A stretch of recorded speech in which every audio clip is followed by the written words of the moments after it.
Bueno, vamos a iniciar la clase. El martes decíamos que nosotros necesitábamos una ¿qué? ¿Qué era lo que qué era lo que necesitábamos cada uno de nosotros? Una transformación. Una transformación. Muy bien. Eso es lo que necesitamos, una transformación. Voy a utilizar una palabra hoy que va a ser necesaria para dicha transformación. Y es que si el martes salimos convencidos de que necesitamos una transformación, lo que hoy vamos a ver es que la única forma de lograr esa transformación es a través de nosotros como iglesia necesitamos un avivamiento. Y antes de que cojan las piedras y me vayan a lapidar, déjenme terminar el argumento completo. ¿Sí? Cuando hablamos de avivar, cuando hablamos de avivamiento, pues no necesariamente estamos utilizando un término que no sea bíblico, ¿sí? Pablo le dice a Timoteo, aviva el don que hay en ti, ¿sí? Entonces, avivamiento no es que esté mal. La iglesia, nosotros como iglesia, la iglesia del siglo XXI necesita un avivamiento. El Espíritu Santo se tiene que empezar a mover dentro de nosotros. Pero vamos a mirar qué es esto del avivamiento. La iglesia de hoy requiere... ¿qué pasó acá? Dejar de compartir, esto no era. La iglesia de hoy requiere un... PowerPoint no me está funcionando. Regálame un segundito, a ver. No. Su función de compartir la pantalla está en pausa. ¿Qué pasó acá? A ver. Déjame mirar una cosa acá.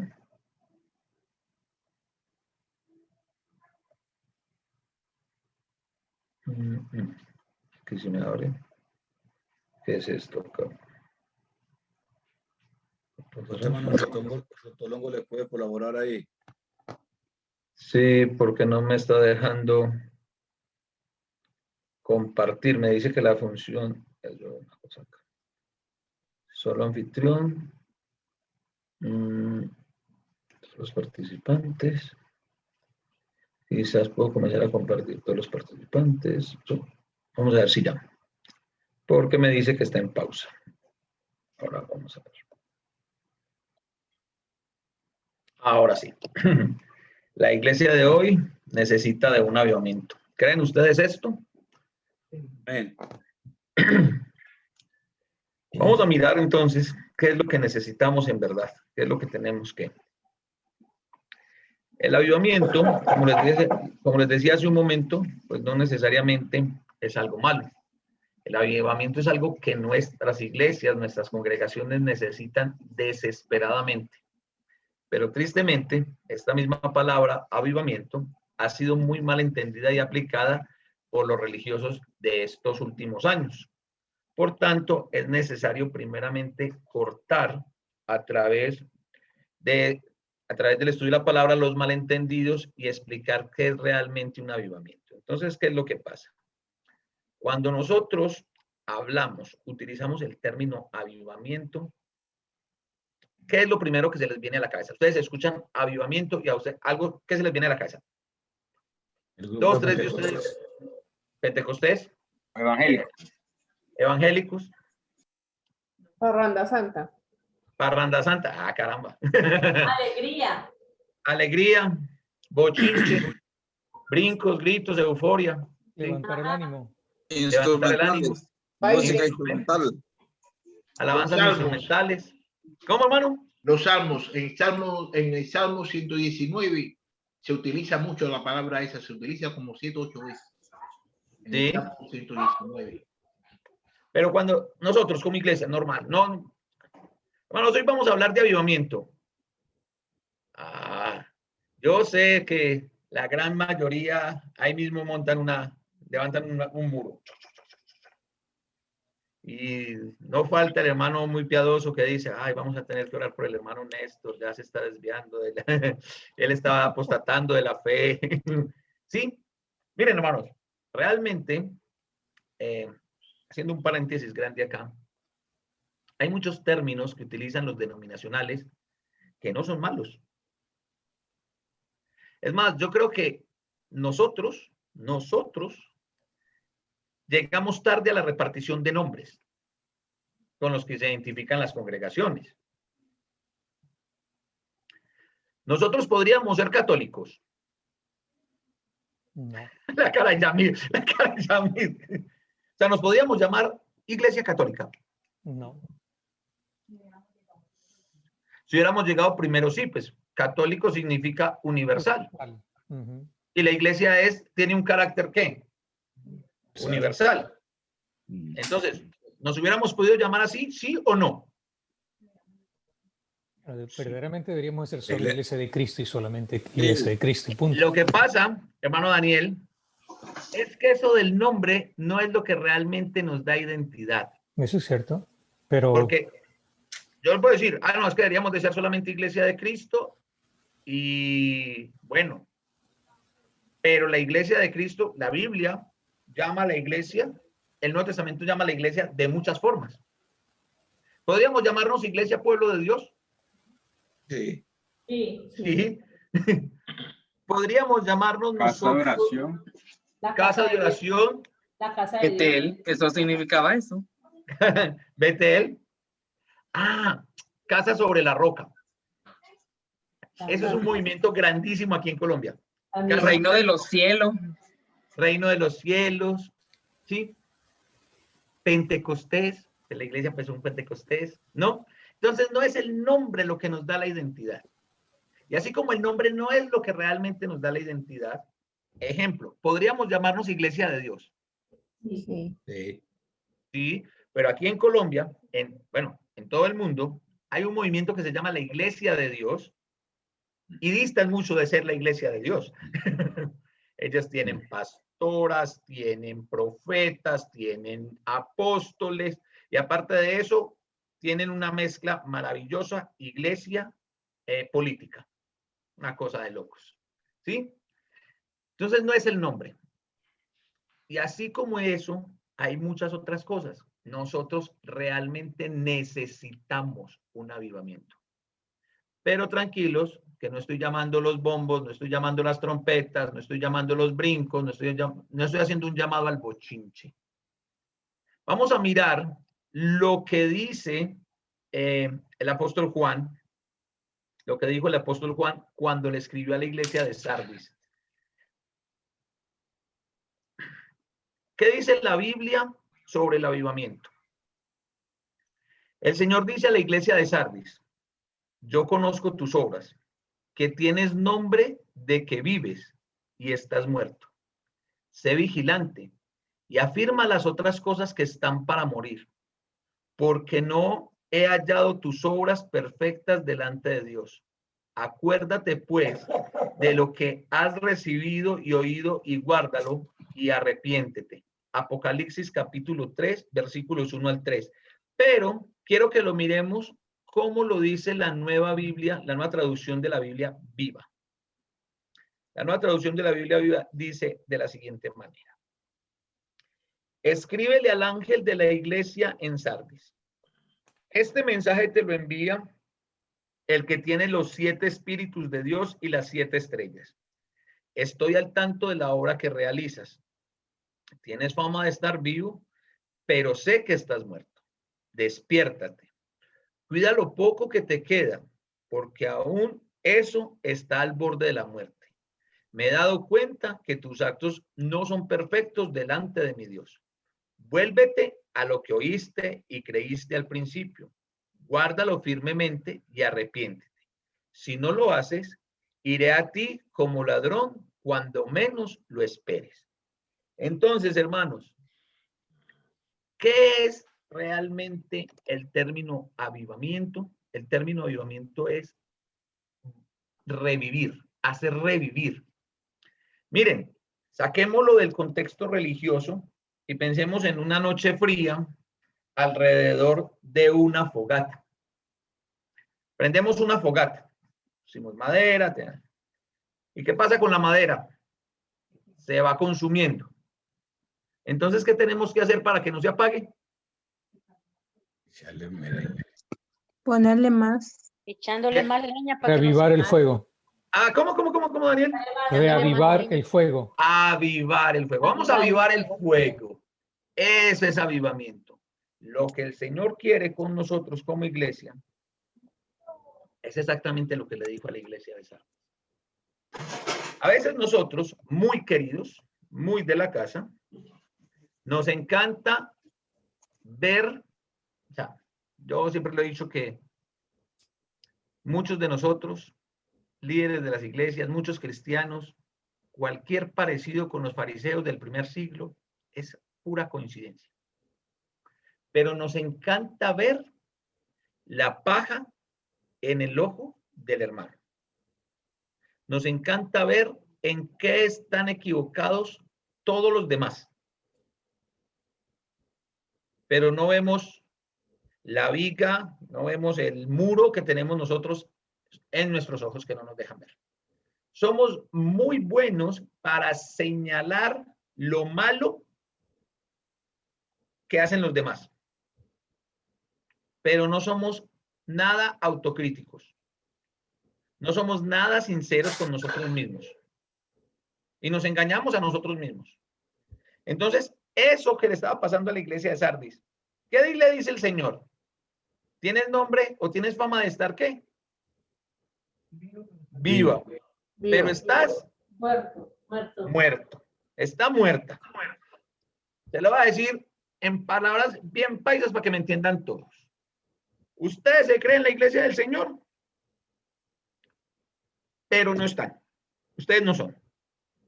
Ay, pero nos reunimos y en el edificio dice aquí se reúne la iglesia de Cristo. Sí, ¿y qué están haciendo? Las obras de la iglesia en Sardis no eran las obras que el Señor estaba esperando de su iglesia.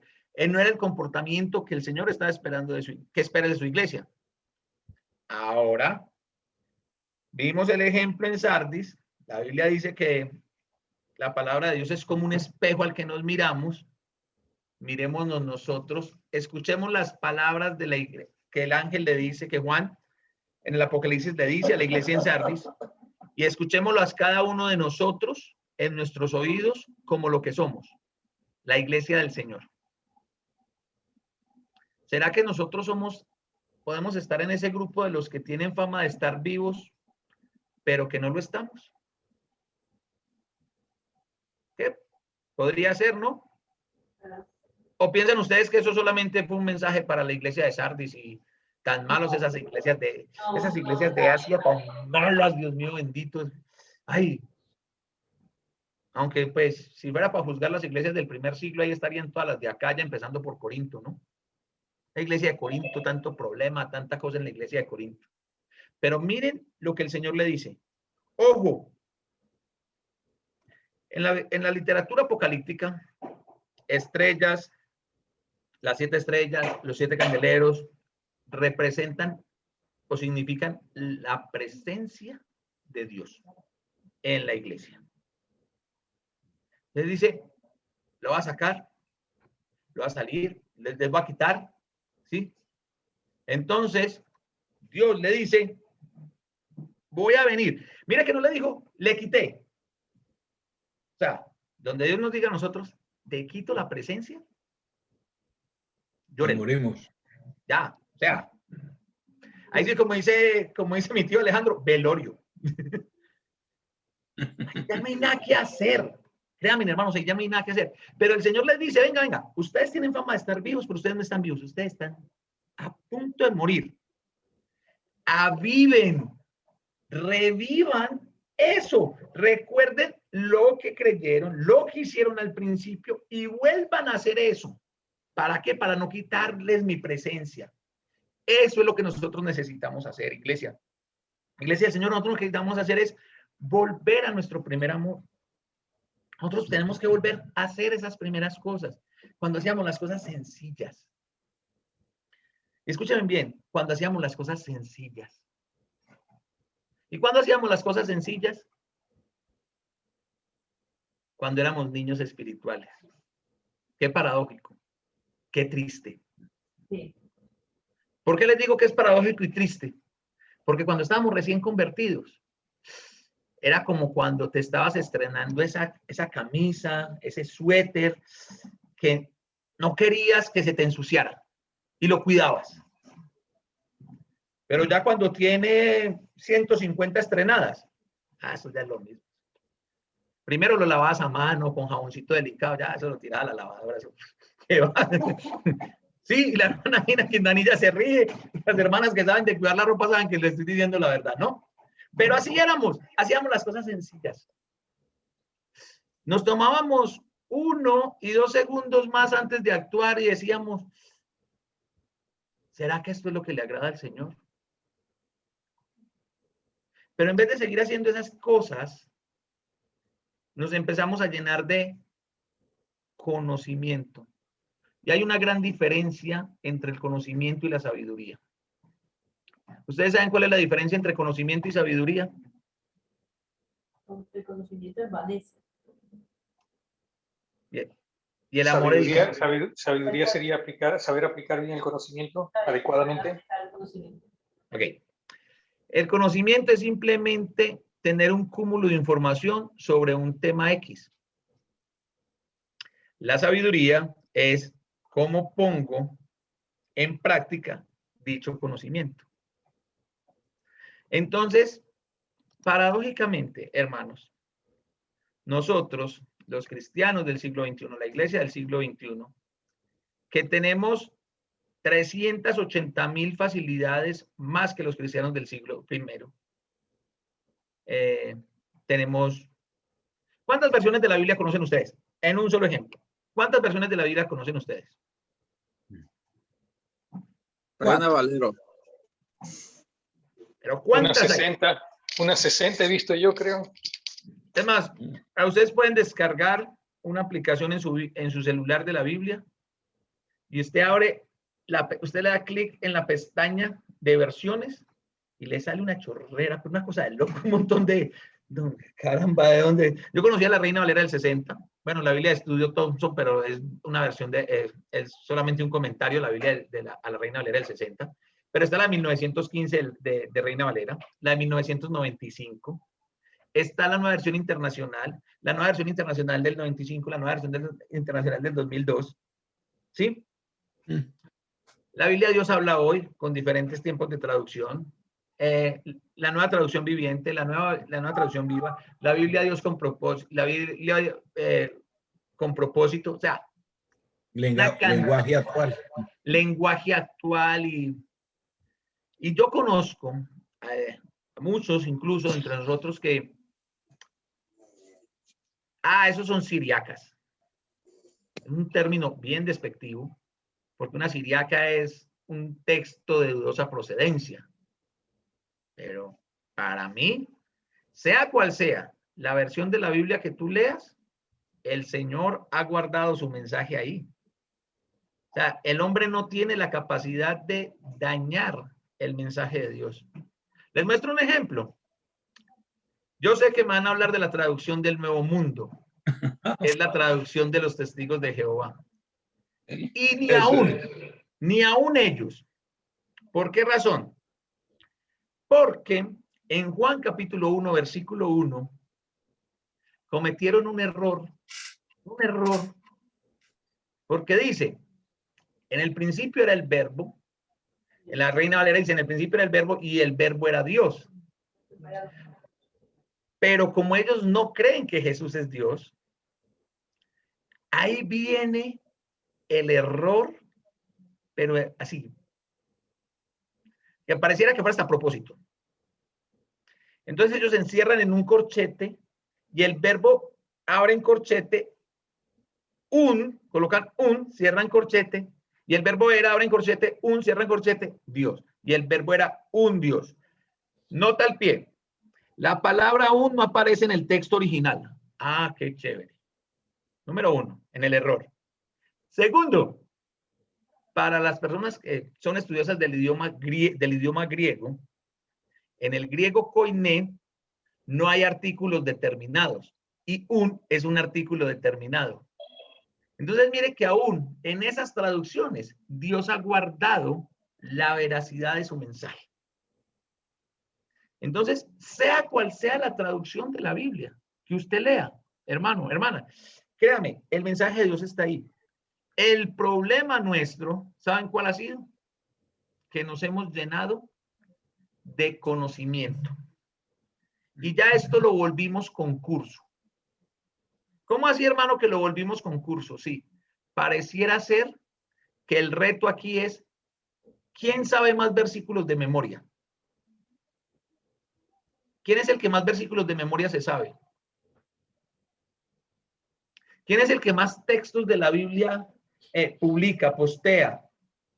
¿Quién es el que en su Facebook lo mantiene lleno de imágenes con textos de la Biblia? Discúlpenme, hermanos.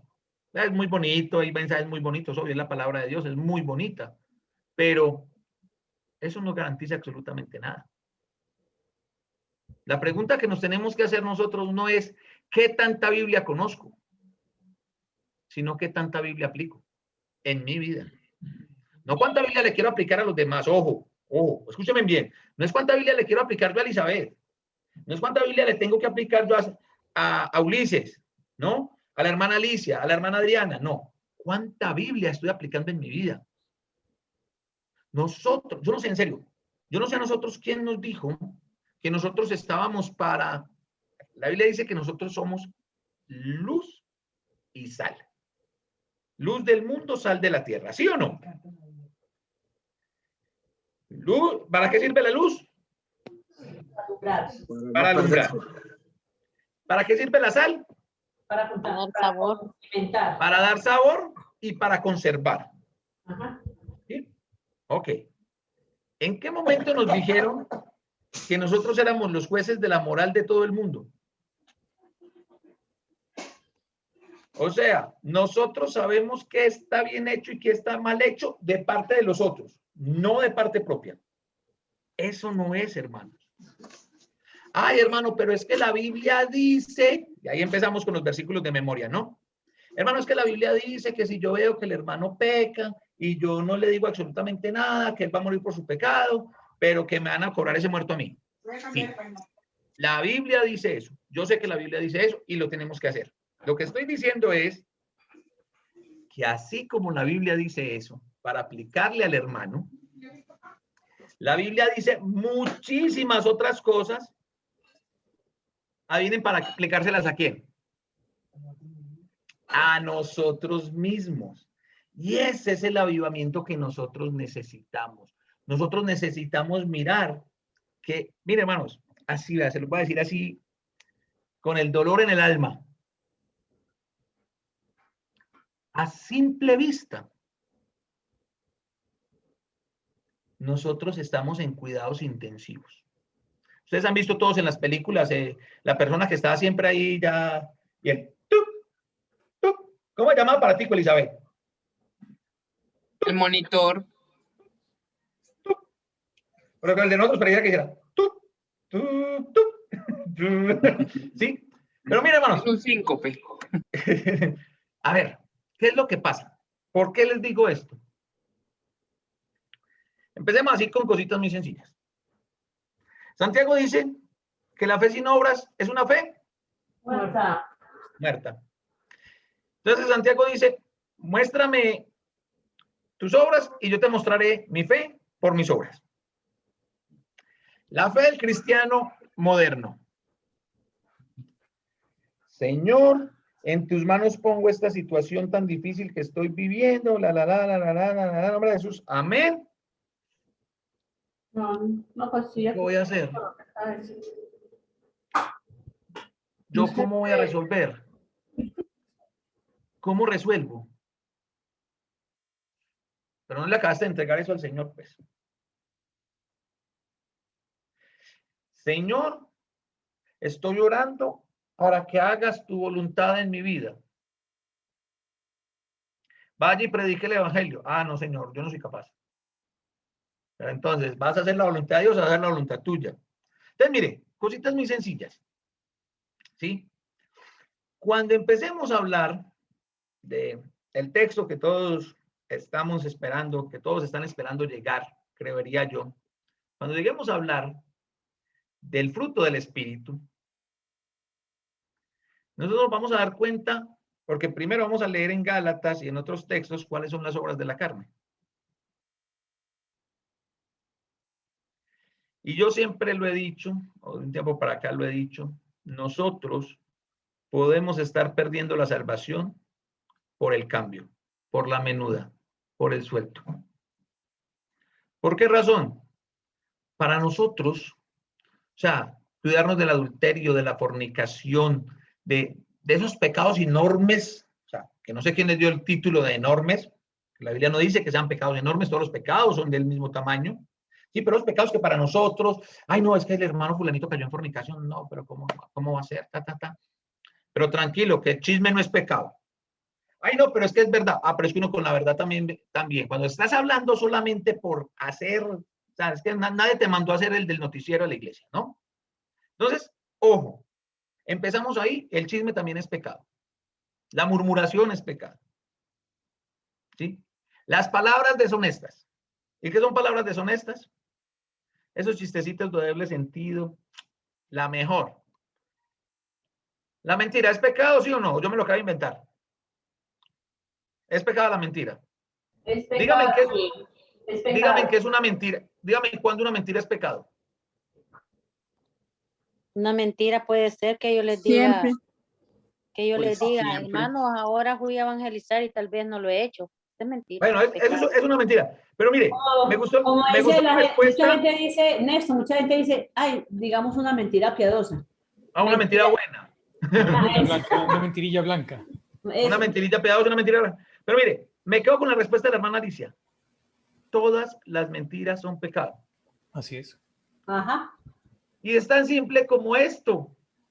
Nosotros nos hacemos bromas entre nosotros mismos diciéndonos mentiras. A ver qué mentira usted me ha dicho, hermano. No, yo no hago bromas con usted. Pero mire, muchas veces, okay. muchas veces, o sea, explico el punto. Quedo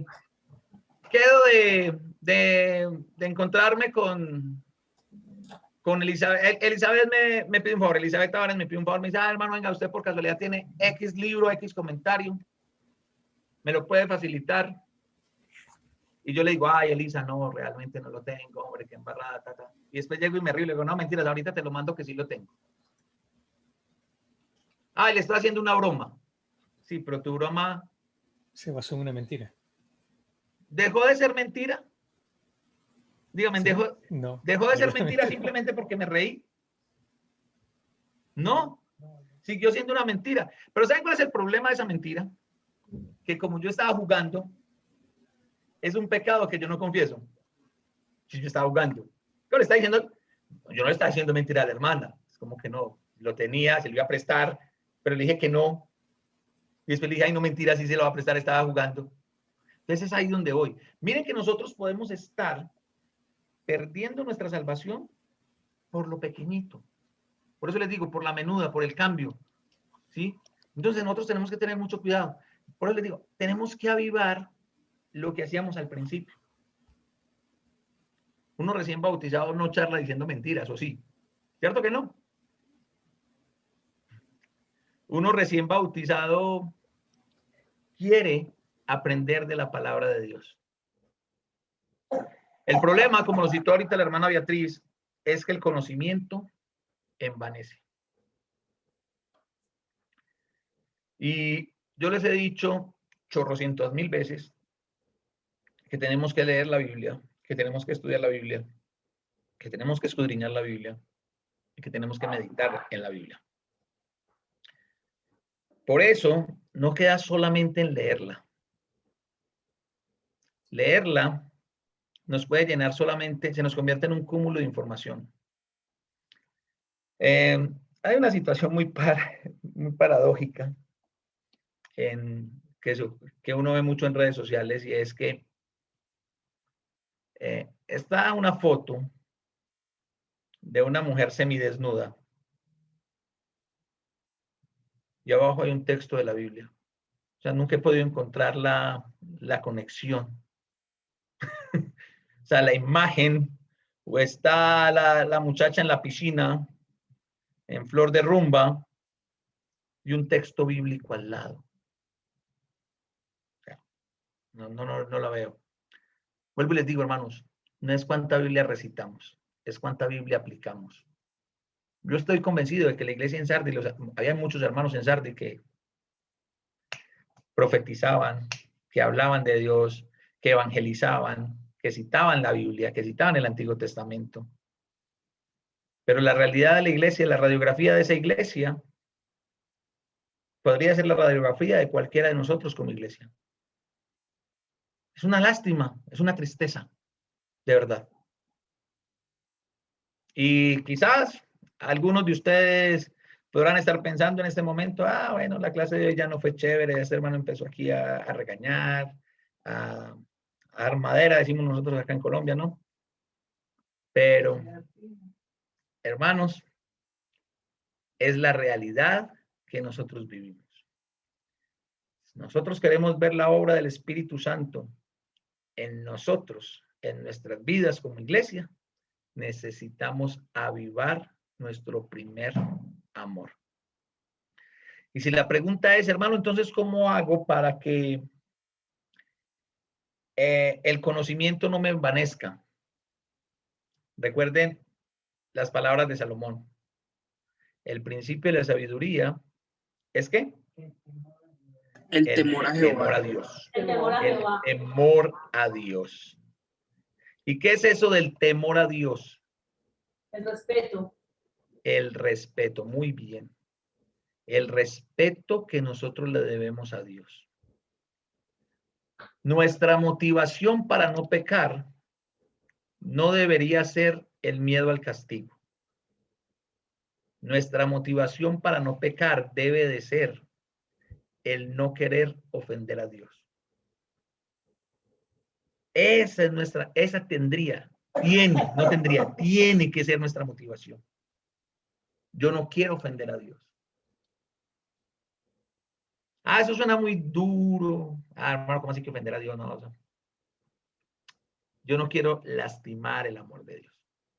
O si quieren ser muy humanistas, ustedes tan lindos, tan queridos, tan humanistas, pregúntese qué les ha hecho Dios para que ustedes le causen daño. Para que le causemos daño. Pero el punto va a ser el mismo. Mi motivación para no pecar tiene que ser respetar a Dios. Por eso Juan le escribe estas palabras a la iglesia en Sardis. Entonces, ¿qué es lo que tenemos que hacer nosotros? ¿Cómo podemos volver a vivir, a revivir a la iglesia? Primeramente, tenemos que reconocer que estamos muertos o a punto de morir.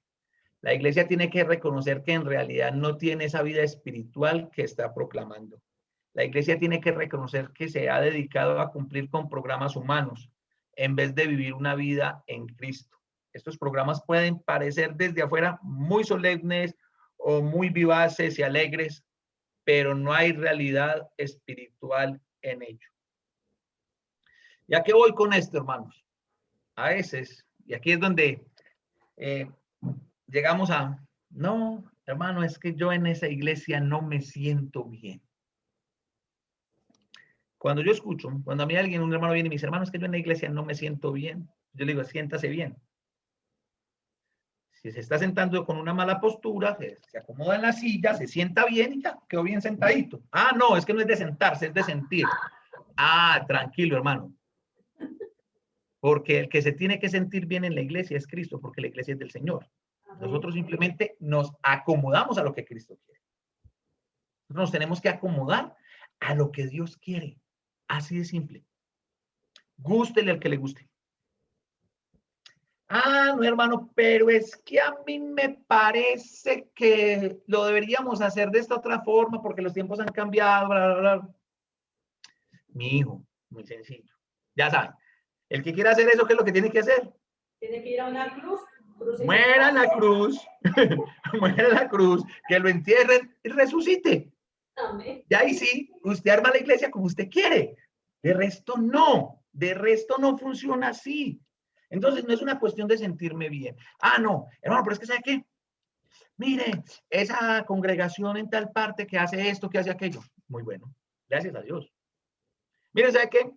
Realmente, a mí me gustaría que todas las congregaciones del mundo entero pudieran hacer una obra como la que hace Impacto.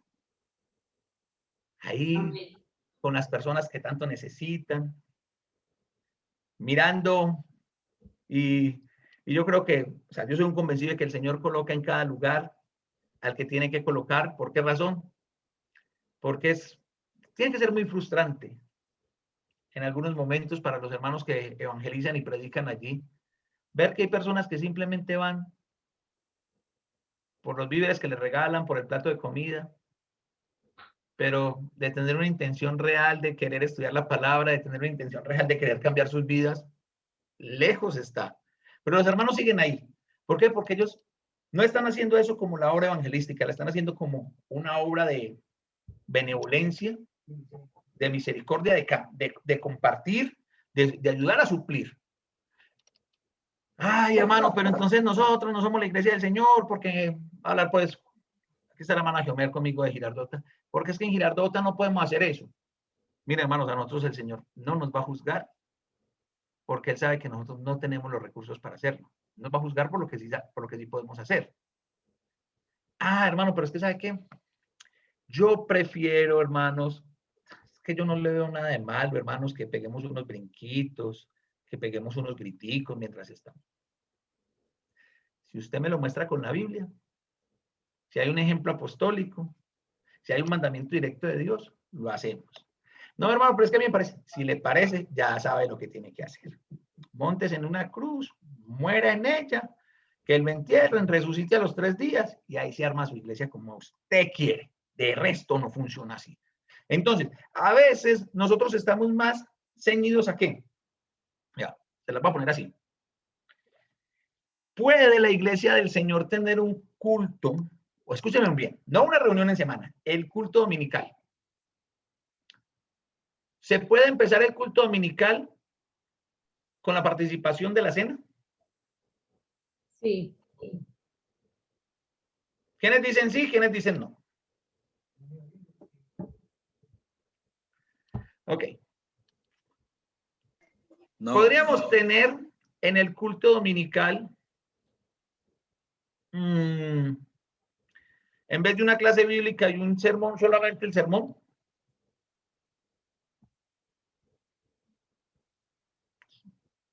Sí. Mire, hermanos, hagámoslo claro. La Biblia no establece bueno, podríamos nosotros tener la ofrenda antes de la cena y la predicación. No. Sí. ¿Cómo? No. ¿Por qué no, hermano? No ese es el orden. Pero el orden lo organizamos nosotros. Sí. El orden lo organizamos nosotros. ¿Sí? O sea, no hay un ejemplo apostólico ni un mandamiento de Jesús que diga, el servicio de los domingos tiene que constar de 25 minutos de alabanzas, una oración, la cena del Señor, la ofrenda. No, son cosas que nosotros deben estar dentro, pero el orden no importa. ¿Podríamos tener un servicio donde se inicie con la ofrenda? Sí, podría. Ay, hermano, le voy a poner aquí. Voy a subir un poquitico de nivel. ¿Cómo debemos de participar de la cena? ¿Con una sola copa o con muchas copitas? Como quiera, una o todas las copitas. Como quiera, como sea más rápido, como sea más práctico. ¿Sí? ¿Qué hacer con el vino que sobra? Y con el pan que sobra.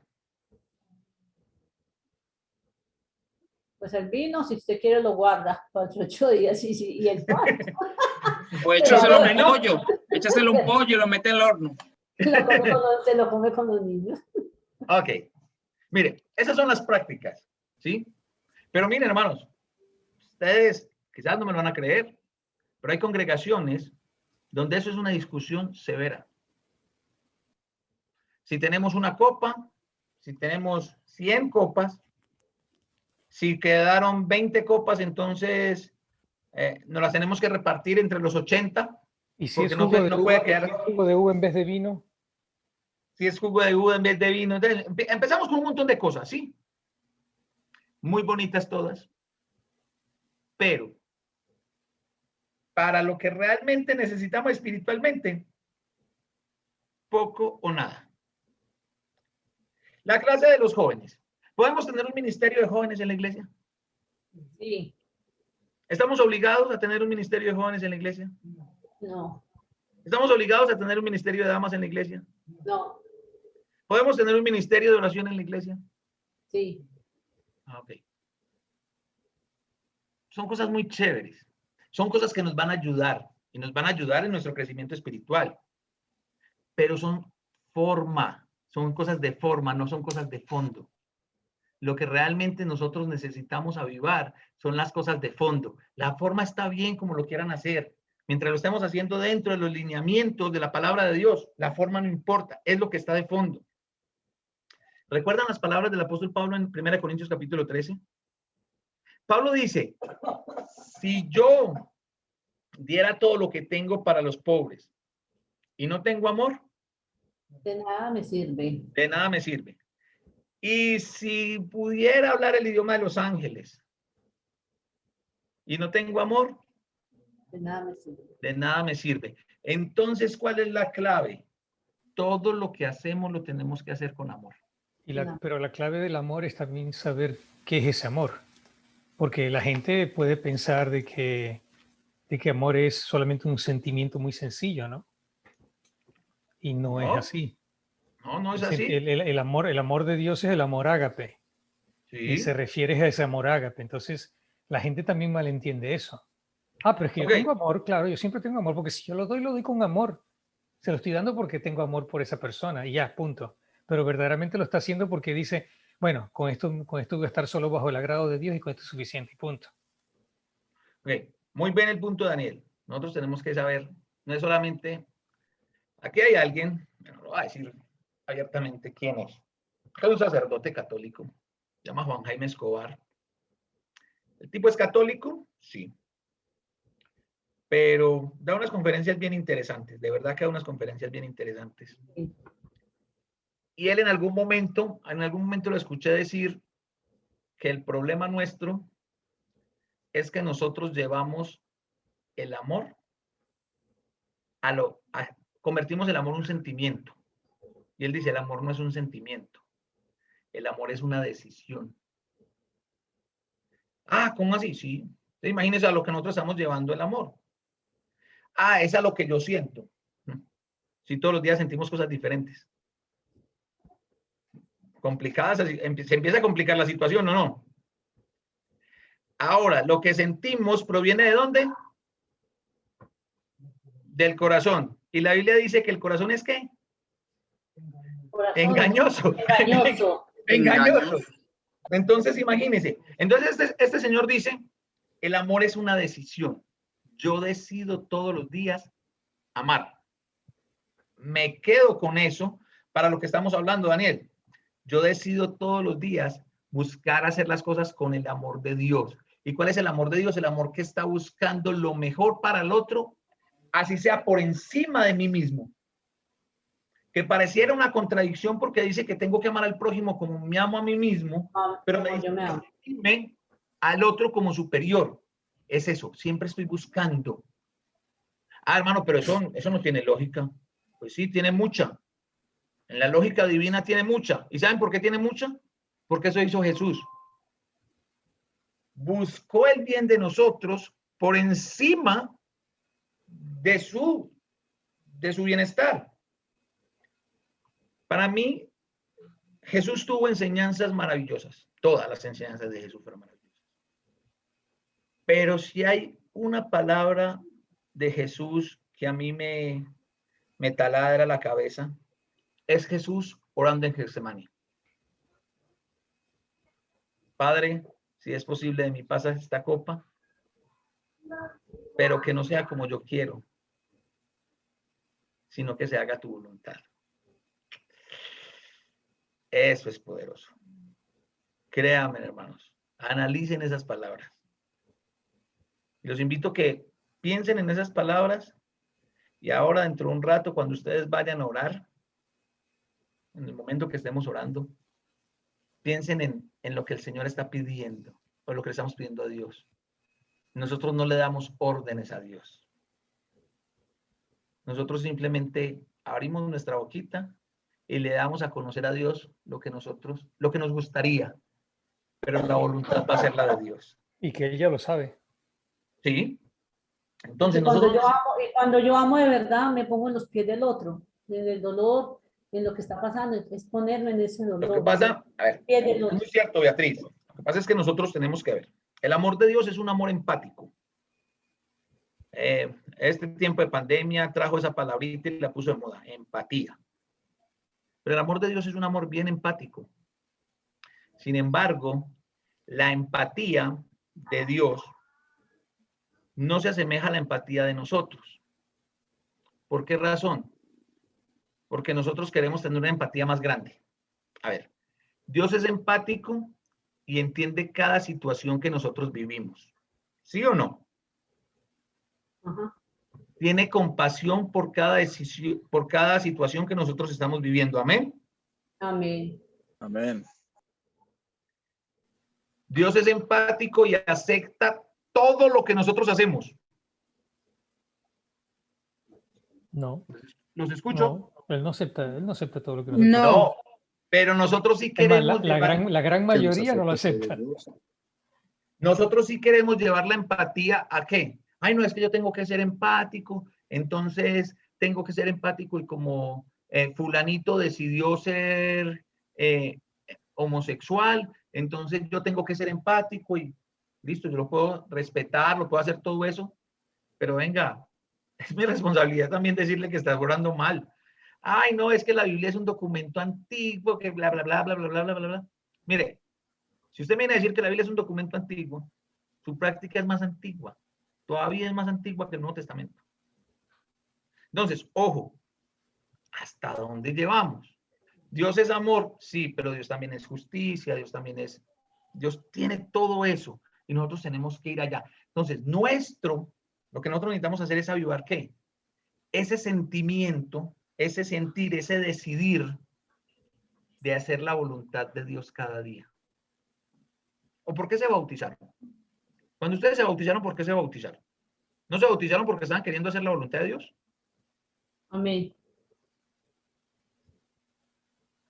Porque si alguno en ese momento me levanta la mano y me dice, no, hermano, pues, a ver, ya míreme usted bien, míreme a los ojos. No me diga que usted se bautizó para que Elizabeth no... hermano, me abre los ojos. Ahora me llama también y me dice, ay, hermano, no, es que yo me bauticé para que Elizabeth no me regañara. Venga, hermano, vuelve y lo bautizo, haga la voluntad de Dios. ¿No? Entonces, ¿por qué nos bautizamos? A ver, ¿por qué tomamos esa decisión? ¿No fue por hacer la voluntad de Dios? ¿No es Dios el que nos dice que si queremos entrar al reino de los cielos necesitamos nacer de nuevo y ahí fue donde nosotros decidimos nacer de nuevo? Amén. Entonces, si las cosas son así, empecemos, o no empecemos, retomemos por querer siempre hacer la voluntad de Dios. Ustedes quieren ver sus vidas transformadas. Amén. Déjense mover por lo que es la voluntad de Dios. Dejémonos mover por hacer la voluntad de Dios. Complazcámonos en hacer la voluntad de Dios. El salmista lo dijo, ¿no? Lo dice, ay, se me fue. Me acordé de las palabras del salmista y me acordé la letra del himno y me quedé con la letra del himno. Dice, ven y deleítate en el Señor y Él concederá las peticiones de tu corazón. Confía en Él de todo tu corazón. No, es en el Salmos. Salmo 37. Salmo 34:7. Salmo 34:7. Ese es. En el Salmo 34:7. Pero ¿qué dice? Encomienda a Jehová tu camino y Él hará. ¿Pero qué es eso de encomienda a Jehová tu camino y Él hará? Que yo le digo hoy al Señor, ay Señor, aquí está mi camino y por favor haga usted lo que yo estoy pensando hacer que yo voy a hacer lo que a mí me da la gana. No. Deleítate a sí mismo en Jehová y Él concederá las peticiones de tu corazón. El avivamiento que nosotros necesitamos, hermanos, es deleitarnos en Dios, gozarnos, disfrutar, vivir un cristianismo que no es una carga. Ay, hermano, ¿cómo así? Sí, para muchos cristianos el cristianismo es una carga. Porque ellos están ahí, ay, sí, yo soy cristiano, pero eso es tan duro. Créame, hermano, que es que esto de ser cristiano es tan difícil. Y lo están oyendo los familiares que no es cristiano. Muy buena forma de evangelizar, ¿no? Mucho que me voy a meter por allá. Yo recuerdo, hay un pueblo acá en el suroeste que se llama Santa Bárbara.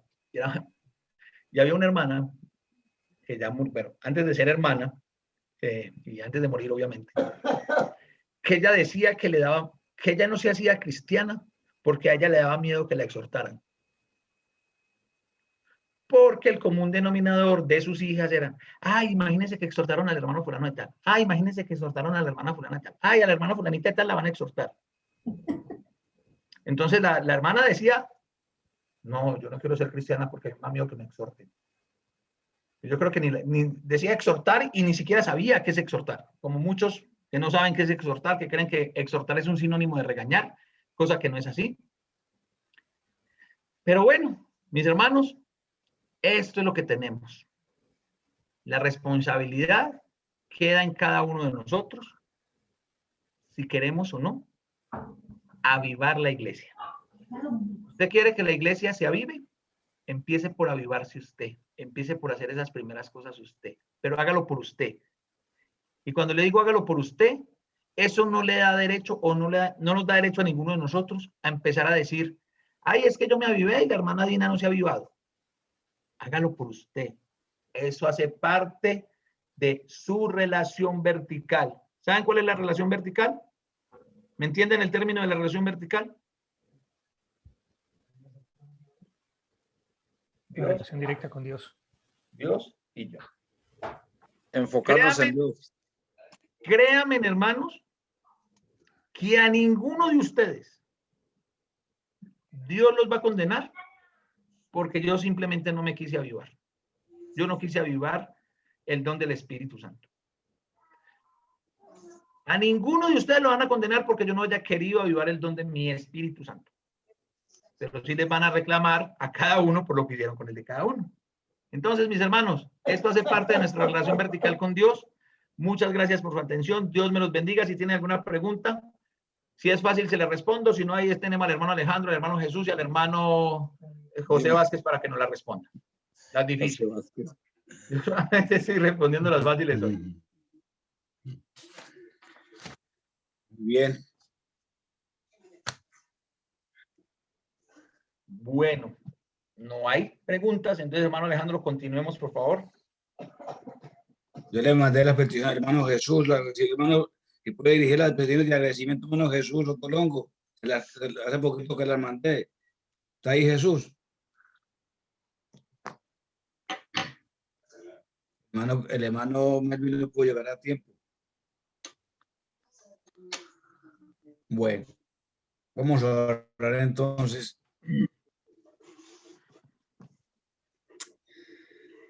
Señor Dios Todopoderoso, gracias a ti, oh Padre Santo, te damos infinitas gracias por tu amor, por tu misericordia, por estos momentos, Dios, por deleitarnos con tu palabra, Señor, y por hacernos conocer y hacernos reaccionar que tenemos que transformarnos, Señor. Queremos llegar donde ti, pero tenemos que empezar a quitar aquellas mínimas cosas que todavía tenemos, Señor, que nos cuesta y no hemos podido dejar. Queremos volver otra vez a nacer de nuevo, Padre, a volver al primer amor, oh Dios. Por favor, Dios, te pido tu amor, tu misericordia para con cada uno de nosotros, que nos reactives el don que hay en nosotros, el Espíritu Santo, Señor, que podamos nosotros deleitarnos más a través de tu palabra, oh Padre. Perdónanos, Señor, estamos como menguando, como en vez de avanzar, estamos como retrocediendo, Señor, y no es así. Tenemos que vivir cada día como que fuera el último día, Señor, y estar listos. Padre, gracias por cada uno de nosotros aquí presentes. Gracias por la vida y la salud de nosotros, Padre. Gracias por contestar nuestras oraciones. Gracias, Padre, por que has contestado las oraciones de los que han estado enfermos, Señor, de diferentes formas y se han sanado, Padre. A otros, Señor, también les has ayudado en que la medicina les ha caído bien. Padre, gracias por tu amor. Gracias, Padre, por fortalecernos en tu palabra. Señor Santo, necesitamos de darte la honra y la gloria a ti, de pedirte perdón, Señor, de pedirte, Padre, que por favor no nos tenga en cuenta nuestras rebeliones, que por favor, Dios, podamos juntos, Señor, animarnos unos a otros y presentarnos ante ti cada día, Señor.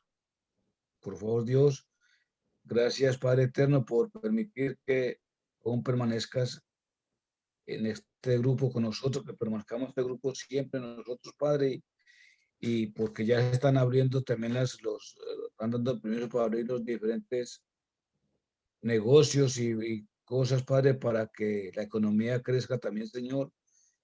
Por favor, hay muchos hermanos y hermanas que no tienen empleo, Padre. Otros que ya les has dado el empleo, Señor. Y, Señor, por favor, continuamos orándote, Padre, también, pidiéndote, Padre, muy especialmente por esa tragedia que pasó con la hermana Olga, Señor, y que tú, Señor, la ayudes, la guardes, Señor. Pues para una madre es difícil, Padre, perder a un hijo y, Señor, sé con ella. Padre, cuando nos toque, nosotros estemos también preparados para un evento de estos, Señor, y consolarnos y tenemos saber que tú estás siempre con el dolor y en la alegría, Señor, estás. Señor Santo, misericordia. Te ruego tu bendición infinita por cada hora que he representado, Dios, por cada hermano o hermana.